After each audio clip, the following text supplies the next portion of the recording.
Today we're going to attempt to repair a vital piece of equipment that no home should really be without.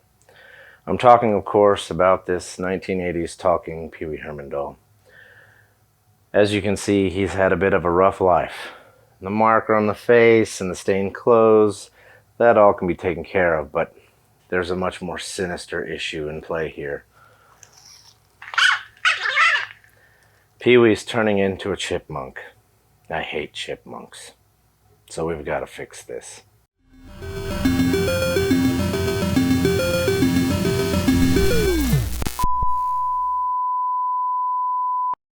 When repairing something on your own, whether it be a tool, piece of equipment, or even a toy, it really pays to do your research. You can typically find user manuals, repair guides, or exploded diagrams from original equipment manufacturers or from websites that sell repair and replacement parts. You may also luck out and find tutorials on how to fix exactly the problem you're having with either a car or home appliance. And these resources are really good because they not only show you how to fix what's wrong, they also point out areas to avoid, things and sub-assemblies that you may not want to open, because if you do, you might never get them back together again, or they may expose you to hazards or dangers that are better left tucked away. I've done none of this for this project, so I'll do the next best thing, which is a detailed analysis of the issues at hand before we open it up. For Mr. Herman here, the issue appears to be playback speed. So I'm going to do a detailed analysis here showing the functions and features of this toy, and we may be able to find a shortcut that we could do to restore Pee Wee to his original working action without having to open him up and potentially damaging him further. I've taken the liberty of recording the 6 different sayings that Pee Wee has when you pull his string. There's very clearly a speaker inside of his belly, facing out, that plays the audio of each track. I believe the unit is powered by a rotary spring or clock spring that gets loaded or charged when you pull the string back, which means there's probably a shift diverter taking this action of the string as we pull back and making it unwind the main axle. And I think that it might be a phonographic cylinder of 6 different grooves that play a track when the needle drops in them, and a needle inside that when you pull back is bumped to the next track, which I think is why when we pull back, slow it down and pull back the cord again without fully letting it retract, makes it jump to a new track. There's some type of cam action or follower here that makes this needle jump from track to track. And it seems random, but every time it jumps to a new track, it jumps to the start of a new track instantly, which makes me think there's some kind of clever distribution of start points in here that determines which track gets played based on where the cylinder is rotated at that particular point you pull back. Phonographs and record players or Victrolas in the early days were amplified entirely acoustically, though I'm not sure that's what's happening here, given the small form factor. I think there may be some electronics in play, some means of energy harvesting when this string is pulled that goes down to something like a little piezo transducer or something like that that makes the audio, but we'll see when we open them up.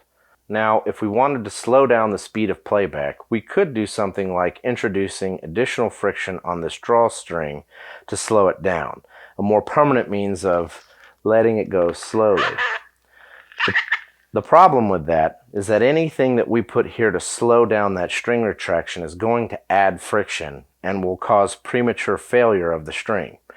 It'll also possibly be bulky and ruin the aesthetic of the toy. And if this string snaps and lets go, I have a feeling it's going to be a bear to fix this rotary spring and get it pre-tensioned properly. So, I don't think there is a shortcut to get this fixed. I think, Mr. Herman, we're going to have to operate.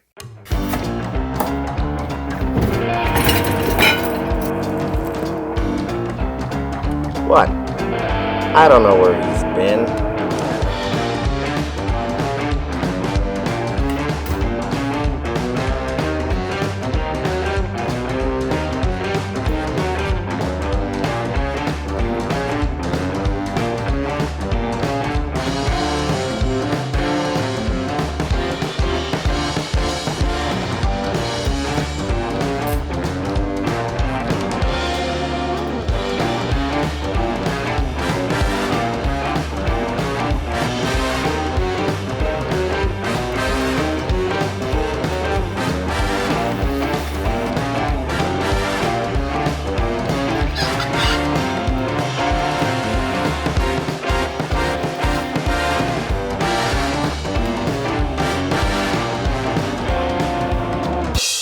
So I've gotten the device out of Mr. Herman, and it is a bit cooler than I was anticipating it would be. There are a few main differences between what I was expecting it would be and what the actual device is.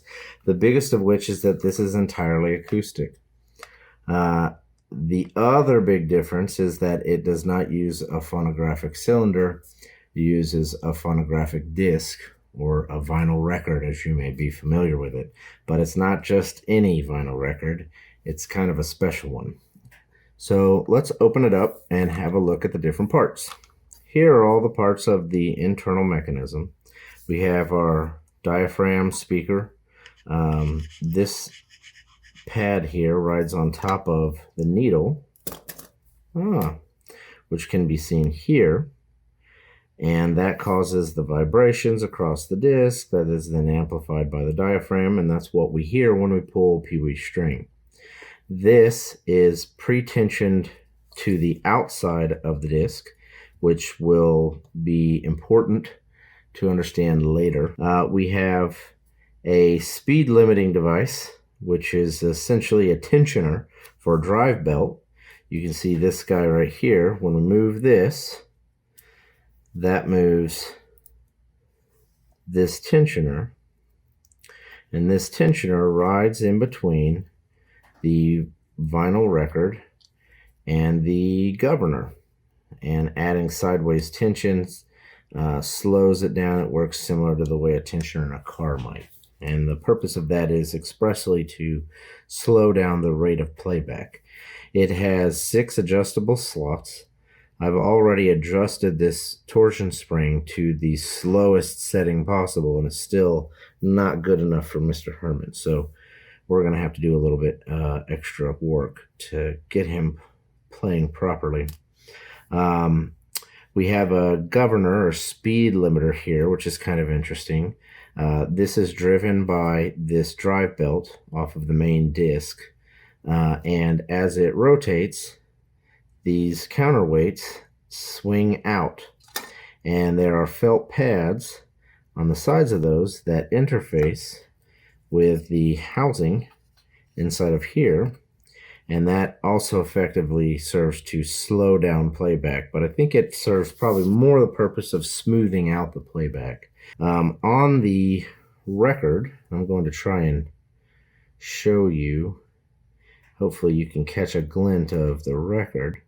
We're not going to be able to see the multi-start process on this record, but I have a graphic that will explain it pretty well. We'll go over that in a moment. Drawstring is attached on top, and the clock spring is attached to the bottom.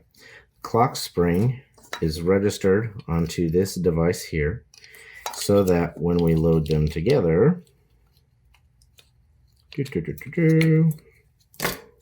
as we pull the drawstring, that loads the clock spring, and when we let go of the drawspring, that clock spring winds everything back up and makes the needle run across the tracks on this record to play the audio. One other difference with what I was anticipating is there's not really a shiv diverter, it's just a bushing, which serves the same purpose, but I was expecting there might be something a little bit larger than a grommet. And what this does basically is, as we pull the string from Pee-wee's back, which will be oriented in this fashion, this just provides a smooth surface for that string to redirect, basically, so that it pulls the coil in the necessary direction and lets it fall back. My concern about letting go of this spring and having it run all the way back inside is unfounded. That will not happen in this device because of the way that the clock spring is set and loaded. So that's a bonus. As we look at all of these components, there are a few places that we might be able to slow down playback. We could visit these felt pads, for example, or the housing inside that those felt pads interface with. That could potentially slow rotation down. We could look at modifying this shaft that the belt runs on. If we increase this diameter, we may increase the tension on the drive belt, and that might also serve to slow down playback. We could potentially fool around with the clock spring itself, unwind it, see if we could relax it, but I don't think that that's a good approach. We may be able to pull this torsion spring out and modify it by maybe trying to make it a little bit tighter, see if we can't make this push the tensioner a little bit better. And if that doesn't work, then we may employ a few other tricks to try and jam this tensioner all the way to the side. It would be better if we got a functioning spring here so that we could still utilize this settings for playback speed rack to fine-tune the playback speed. And I imagine this was designed in to take into account the different spring forces that would be prevalent in their supply chain. Not every spring is going to have exactly the same amount of tension. So I think this design feature is to allow for variance or tolerance in the supplied torsion springs for this device. So this is really kind of cool. We'll look at a graphic that I put together to explain this turntable, this vinyl record. If I were to describe it, I would describe it as a multi-start thread form transposed on a cylindrical face. But once you see the graphic and how this works, and how it starts at the beginning of a track every time you pull the string, it's really quite clever, and I think it will make sense. It shouldn't be too complicated, but it is a clever little device. A typical record, like a long play or an LP, has several tracks that differ in length that are aligned into a linear timeline that is then cut in a spiral form on the record in one continuous groove. When you drop a needle into the track, it will play all the songs until it reaches the end. There is only one path that the needle can follow from the outside of the record into the center. The device used in the talking Pee Wee Herman doll is a little different. Pee Wee has 6 different things he says that are all similar in length. If we evenly space them on a circle and spiral their timelines as though they were all cut on a record, we can see there are 6 paths or grooves that the needle can take to get from the outside of the record to the center. When the needle finds a groove, it follows through to the end of play and stops. The second the drawstring is pulled back, that bumps the needle free of the groove and it immediately resets to the outside of the record. As soon as the drawstring is released, it follows the first groove that crosses its path. Now let's reassemble the device and start tinkering with its bits. First, we place the limiter and main drive assembly into the housing, making sure everything fits cleanly and ensuring the drawstring does not get caught on any mechanism. Next, we pull the drive belt over and around the limiter. But hold it right there. I can do a better job of explaining the purpose of the limiter here. The faster the limiter spins, the harder the wings press out into the sidewalls of the housing. So essentially, the faster it spins, the harder it applies a brake.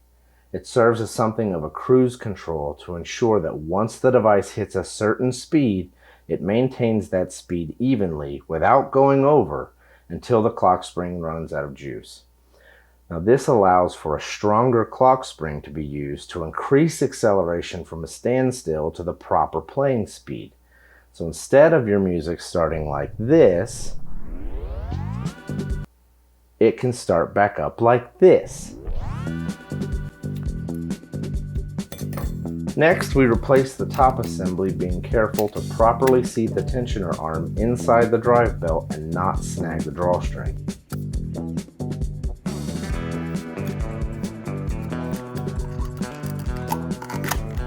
Then we replace the cover and give it a pull. Disaster. Pull the speaker cover off and get to work adjusting the torsion spring. I put the right leg of the spring all the way to the fastest setting so that I can gently crunch the left leg tighter, making the spring push a little harder.